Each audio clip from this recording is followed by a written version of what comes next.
What's going on, everybody? Welcome back to the channel. I'm your host, Slackers, and even after running the tests, science still can't explain what I am. But, so I got an interesting little video here for you today. So, somebody on Discord sent me this, and they were pretty excited by it. I'm taking a look at, well, I already took a look at it, but now I'm making it into a video. So, after kind of like thinking it over, it's just kind of, it's another fan theory. That's what this really screams to me, but allow me to explain. So there's this new theory going around called the parallel theory. And the way that this was explained to me, every character you have to take from the Fighters Pass 1, Piranha Plant included, and then you compare it to somebody in Fighters Pass 2.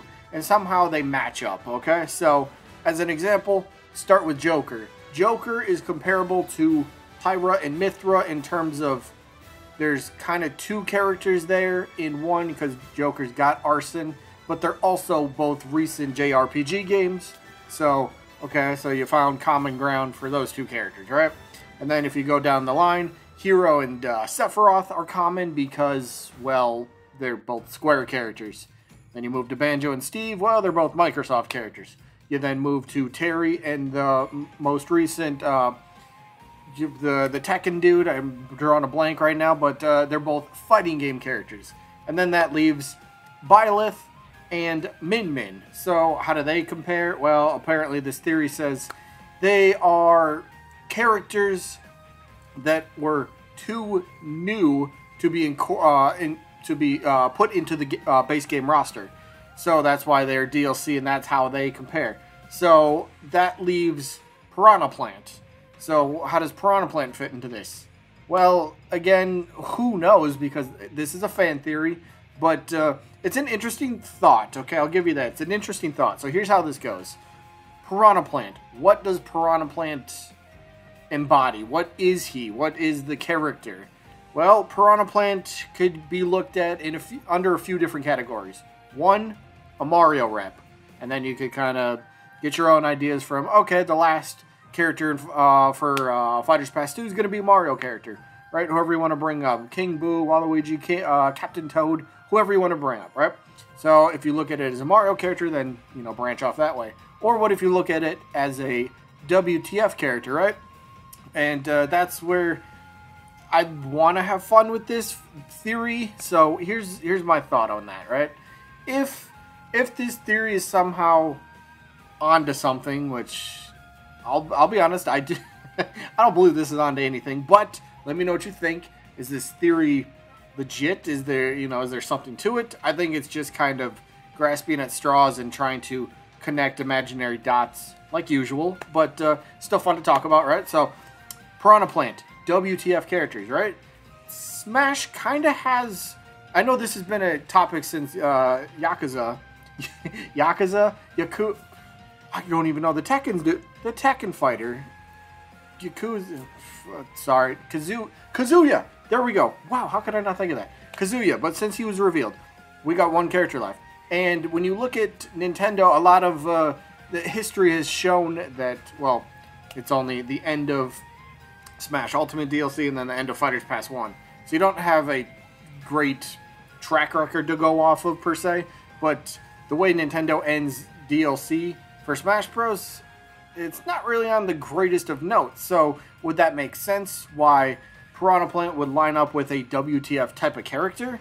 You know, would Nintendo kind of go that route and be like, all right, well, it's over. Here's Goomba. Oh boy. Everybody would be so happy with that, wouldn't they? So the thing is, what I don't know. It's pretty much guessing. Your guess is as good as mine for this one, right? How does Piranha Plant fit into what is his parallel? You know, who is going to be his parallel? And again, we don't know that because we don't know which category he falls under. So if we could figure that out, maybe we have a better idea at who the final character is. But then that's saying that this parallel theory is, well, is actually onto something, which, again, I don't believe it is. It's just another fan theory that's, like I said, connecting imaginary dots to make a theory make sense. That's pretty much what I got from this when it was sent to me on Discord, so But have fun with it. What about a WTF character, right? Who could they kind of go with? Who would really, how do I put this? Who would be a good, not a good character to end on, but who would be a totally bizarre character to end on that nobody's going to expect? Because look at the Fighters Pass so far, right? Look at both Fighters Passes. Say what you want about Hero and Banjo. If Phil Spencer, back on, during Wii U, if Phil Spencer never said he gave his blessing for Banjo-Kazooie to be in Smash Bros., I don't think Banjo would be nearly as recommended and requested as he was.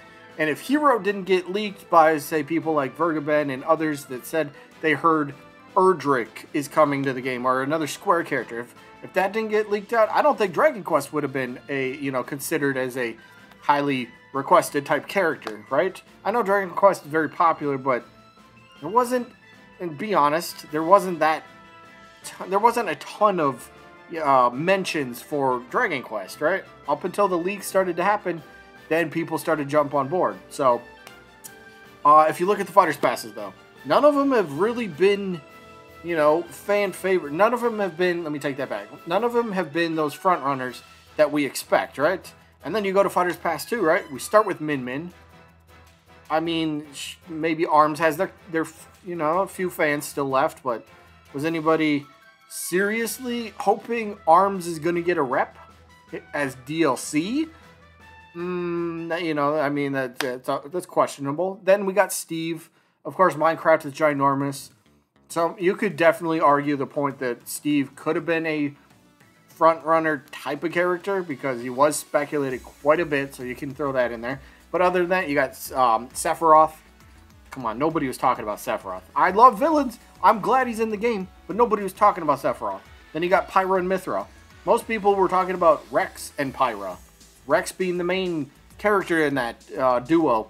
But no, we get Pyra Mythra as a swap, so it's an interesting little idea. So, and then, of course, Kazuya from Tekken. Nobody was expecting. If we were talking Bandai, most people thought Tekken was off the table, right? Everyone assumed, again, another fan rule that went out the window. We stopped with the fan rules. But the fan rule was, hey, Hayachi was a Mii costume, and he's from Tekken, and he came with Min Min during her reveal and her release. So therefore, Tekken has to be ruled out. They could never happen, right? They're never going to get a character. So nobody was even considering him, Kazuya, for Smash Bros. Well, guess what? He's in the game too. Nobody speculated on him, so it was a pleasant surprise. I enjoyed his reveal, and I cannot wait to try him out. All those damn inputs, ooh, that's gonna be tough. But I think if you can get the hang of it, he should be a fun character. I can't wait to try him out, honestly. But yeah, with Smash Bros, you never know who's going to be next. Even though we have our front runners, none of them have happened. Maybe you can make a case for Steve, but that's about it. And again, going back, if nobody mentioned leaks about Dragon Quest, they wouldn't have been talked about. If Phil Spencer wasn't, fully on board with Banjo coming to Smash, don't think he would have been talked about, not nearly as much. So, yeah, it's Smash Bros. Are they going to end with a huge bang? I would like them to. That would be great, but I don't think I'm going to hold my breath. And I'm not going to be like, come on, my most wanted character. If I do that, I'm only setting myself up for disappointment. So that's why you always got to go into the reveals not expecting who you think it's going to be. Just expect it to be bland. And if it ends up being bland for you, guess what? You're in the exact same spot. You're not disappointed. You're not let down. You're just kind of like, oh well, the character's not for me. But if you go in and go, ooh, that wasn't expected. So let me get back onto the parallel theory here. But I guess this is where I ask you guys, who could Piranha Plant parallel, or who would Piranha Plant's parallel character be? Would it be a Mario character, or would it be like a WTF type of character? I honestly don't know who could fit that. Like, there's a lot that do come to mind, and a WTF character doesn't have to be a Mario character either. It could just be something completely random nobody's talking about, right? We never know. But parallel theory, it's an interesting thought, but that's kind of what it is. It's just a thought. It's a little like a hope. It's kind of like a hope, right? It's somebody's hoping that they discovered the magic formula on how Nintendo sat down and went, all right, here's going to be Fighters Pass 1. You get the bonus character with Piranha Plant, here's Fighters Pass 1. Well, we're going to do Fighters Pass 2, but somehow everything that we chose is going to have to fit a specific criteria, and then that's going to translate into Fighters Pass 2 somehow as well. That I don't buy. That I do not buy. So, I don't know. For me, it's another theory. It's just kind of like, whatever. But, yeah, let me know what you guys think about this down in the comments. And that's kind of all I got for this one. So, hope you guys enjoyed as always. And if you have any other random new fan theories you might want to see me go over, feel free to maybe leave a link or something in the description, or in the comments. Either way, that's all I got on this one. Hope you guys enjoyed. And I guess I'll see you when I'm looking at you.